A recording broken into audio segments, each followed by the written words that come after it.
بسم اللہ الرحمن الرحیم۔ حضرت مدنی اور مولانا الیاس صاحب رحمۃ اللہ علیہ کے اخلاص الالہیت کی ایک مثال۔ حضرت مدنی جب بولتے ہیں تو اس سے مراد حضرت مولانا حسین احمد مدنی نور اللہ یہ مراد ہوتے ہیں، جو دارالعلوم دیوبند کے شیخ الحدیث بھی تھے، صدر مدرس بھی تھے، اور ابھی جو جمعیت علماء ہند کے صدر ہیں مولانا ارشد مدنی، یہ مولانا ارشد مدنی انہی کے بیٹے ہیں، حضرت مولانا حسین احمد مدنی کے بیٹے ہیں، یہ انہی بڑے باپ کی اولاد ہے بہت۔ اور حضرت مولانا حسین احمد مدنی وہ ہیں کہ جنہوں نے 18 سال تک مسجد نبوی میں اللہ کے رسول صلی اللہ علیہ وسلم کے روضہ اطہر کے سامنے بیٹھ کر حدیث پڑھائی، 18 سال۔ اسی لیے حضرت کا لقب ہے شیخ العربی والعجم، یعنی آپ عرب کے بھی شیخ ہیں اور عجم کے بھی شیخ ہیں۔ آپ نے وہاں پڑھایا 18 سال تک، تو عرب طلبہ وہاں مستفید ہوئے، پھر وہاں سے یہاں گئے تھے انڈیا، تو یہاں دارالعلوم دیوبند میں آپ شیخ الحدیث تھے، بخاری شریف پڑھاتے تھے یہاں۔ تو ان کی بڑی قربانیاں ہیں دینی اعتبار سے بھی اور ملکی اعتبار سے بھی۔ ملک میں جنگ آزادی کا جب سلسلہ چلا، تحریک چلی، تو اس میں بھی آپ بہت بڑھ چڑھ کر شریک تھے، بلکہ سمجھ لیجئے کہ آپ دوسری جنگ آزادی کی گویا قیادت کر رہے تھے، حضرت مولانا حسین احمد مدنی تھا۔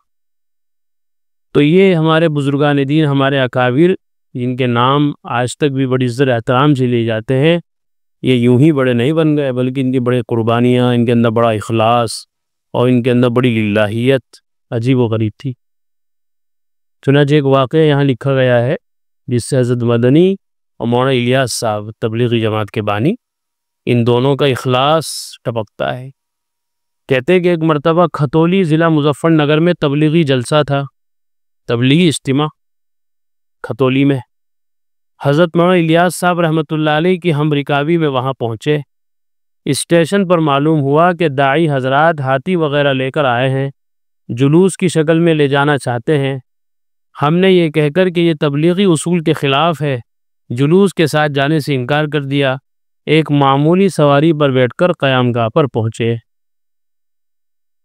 حضرت مولانا الیاس صاحب رحمۃ اللہ علیہ کو لینے کے لیے ان کو اس طرح سے آج کل بھی جب کوئی بڑا آدمی آتا ہے تو اس کا پروٹوکول ہوتا ہے، اس کا احترام ہوتا ہے، اس کے سامنے گاڑیاں پیش کی جاتی ہیں، سواریاں پیش کی جاتی ہے۔ تو حضرت جب کھتولی پہنچے تو ان کو لینے کے لیے پورا جلوس، بڑے لوگوں کی بھیڑ بھاڑ، اور حضرت کو بٹھانے کے لیے سواری کیا آتی؟ ہاتھی۔ نظام کے مطابق جلسہ شروع ہوا تو یہ معلوم ہوا کہ کانگریس کا بھی جلسہ ہو رہا ہے اور حضرت مولانا حسین احمد مدنی وہاں تشریف لائے ہوئے ہیں، کیونکہ آپ کانگریس کے ساتھ تھے۔ اس زمانے میں کانگریس ایک ایسی بڑی پارٹی تھی جس کو سیکولر کہا جاتا تھا،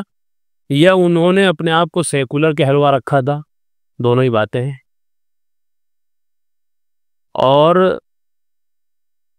کانگریس تو بہت بعد میں وجود میں آئی، ہمارے اکابر تو بہت پہلے سے جنگ آزادی کے لیے قربانیاں دے ہی رہے تھے، پھر کانگریس بھی شریک ہو گئی۔ حالانکہ کانگریس کا جو مقصد تھا بننے کا، اس پارٹی کا صرف اتنا تھا کہ اب تک جنگ آزادی کے ذریعے سے ہمارے اور برطانوی حکومت کے درمیان جو دوریاں پیدا ہو گئی ہیں، کانگریس اس لیے وجود میں آئی ہے، اس لیے بنی ہے تاکہ ان دوریوں کو ختم کیا جا سکے، انہیں قریب لایا جا سکے۔ لیکن ہمارے اکابر یک طرفہ بالکل ان کو یہاں سے بھگانے کے قائل تھے، ان کو قریب کرنے کے قائل نہیں تھے۔ تو حضرت مدنی رحمۃ اللہ علیہ بھی شریک تھے، وہ بھی تشریف لائے اس جلسے میں، اور یہ جلسہ اس کی مخالفت میں کیا گیا ہے۔ حضرت مولانا الیاس صاحب رحمۃ اللہ نے فوراً اپنی تقریر بند کر دی اور فرمایا کہ حضرت مدنی رحمۃ اللہ علیہ تشریف لائے ہوئے ہیں، سب لوگ چل کر ان کی تقریر سنیں جہاں کانگریس کا جلسہ ہو رہا تھا۔ حالانکہ جلسہ کس لیے کیا تھا کانگریس والوں نے؟ کہ وہاں تبلیغی اجتماع ہو رہا ہے، ہم ان کی ٹکر پر یہاں جلسہ کرتے ہیں تاکہ لوگ وہاں نہ جائیں، یہاں آئیں، یا وہاں کی بھیڑ متاثر ہو جائے، لوگ کچھ ادھر ہو جائیں۔ لیکن حضرت مولانا الیاس صاحب کو پتہ چل گیا، لوگوں ان کو ساتھ ساتھ یہ بھی پتہ چلا کہ حضرت مولانا حسین احمد مدنی بھی اس جلسے میں آ رہے ہیں کانگریس والے میں۔ تو دیکھیے اخلاص کتنا تھا۔ حضرت مولانا الیاس صاحب نے اپنی تقریر فوراً بند کر دی اور فرمایا کہ حضرت مدنی رحمۃ اللہ علیہ تشریف لائے ہوئے ہیں، چلو سب چل کر ان کی تقریر سنیں گے۔ جب اس جگہ پہنچے تو معلوم ہوا کہ حضرت مدنی رحمۃ اللہ علیہ کو اس کا علم ہوا کہ تبلیغی جلسہ ہو رہا ہے اور مولانا الیاس صاحب تقریر فرما رہے ہیں۔ تو اپنی تقریر ختم کر دی اور لوگوں کو تبلیغی جلسے میں شرکت کی ہدایت فرما کر دیوبند روانہ ہو گئے۔ یہ دیکھیں انہوں نے وہاں اپنی تقریر بند کر دی کہ حضرت مولانا حسین احمد مدنی کانگریس کے جلسے میں آئے ہیں، ان کو سنیں گے، اور حضرت مولانا حسین احمد مدنی کو پتہ چلا کہ تبلیغی اجتماع ہو رہا ہے، انہوں نے اپنی تقریر یہاں بند کر دی اور لوگوں سے کہا کہ وہاں جاؤ، وہاں جانا ضروری ہے، حضرت مولانا الیاس صاحب کو سنو۔ جلسہ نہ یہاں ہوا نہ وہاں، انہوں نے یہاں بھیج دیا، یہاں والوں نے ان کو وہاں بھیج دیا۔ دونوں بزرگ چل بسے، دنیا سے چلے گئے، مگر آنے والی نسلوں کے لیے اپنے خلوص و للہیت کی ایک مثال قائم کر گئے۔ کتنا بڑا اخلاص تھا ان حضرات کا۔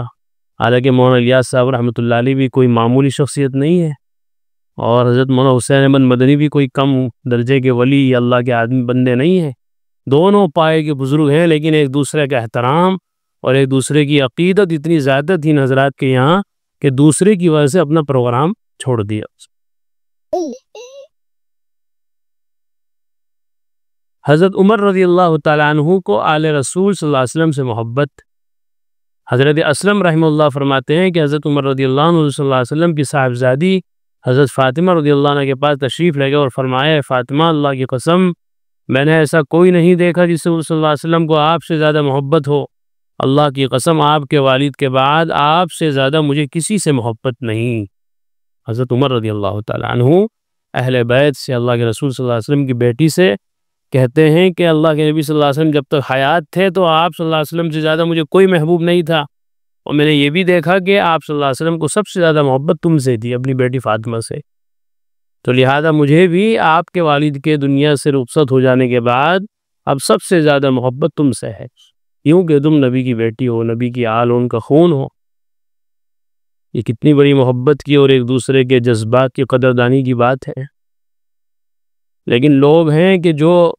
حضرات صحابہ کو اور اہل بیت کو آمنے سامنے کھڑا کر دیتے ہیں، اور یہ سمجھتے ہیں اور لوگوں کو یہ سمجھانے کی، لوگوں کو اس غلط فہمی میں مبتلا کرنے کی کوشش کرتے ہیں کہ صحابہ اور اہل بیت گویا کہ دونوں الگ الگ تھے، اور ان کے درمیان نعوذ باللہ گویا بڑی مخالفتیں تھی، بڑی لڑائیاں تھی، بڑی دشمنیاں تھی۔ ایسے جھوٹے جھوٹے واقعات عوام میں بیان کرتے ہیں جس سے لوگوں کے دماغ خراب ہو جاتے ہیں، اور یہ سمجھتے ہیں کہ شاید صحابہ ایک الگ پارٹی تھی اور اہل بیت دوسری پارٹی تھی، حالانکہ سب لوگ آپس میں بڑے شیر و شکر تھے، بڑے آپس میں محبت، ایک دوسرے سے بڑے گہرے تعلقات ان حضرات کے تھے، جس کی ایک دلیل یہ بھی ہے کہ حضرت عمر جیسی شخصیت حضرت فاطمہ سے کہہ رہے ہیں کہ مجھے آپ کے والد کے بعد سب سے زیادہ محبت تم سے ہے، کہ یہ محبت ہی تو ہے کہ جس کا اتنا بڑا دعویٰ کر رہے ہیں وہ۔ اب اگر کوئی حضرت فاطمہ اور حضرت عمر کے درمیان دشمنی ثابت کرنے کی کوشش کرے، ظاہر سی بات جھوٹا ہے، وہ حضرات صحابہ اور اہل بیت کی جو محبت ہے اس کو چھپا کر اور مسلمانوں کو لڑانا چاہتا ہے،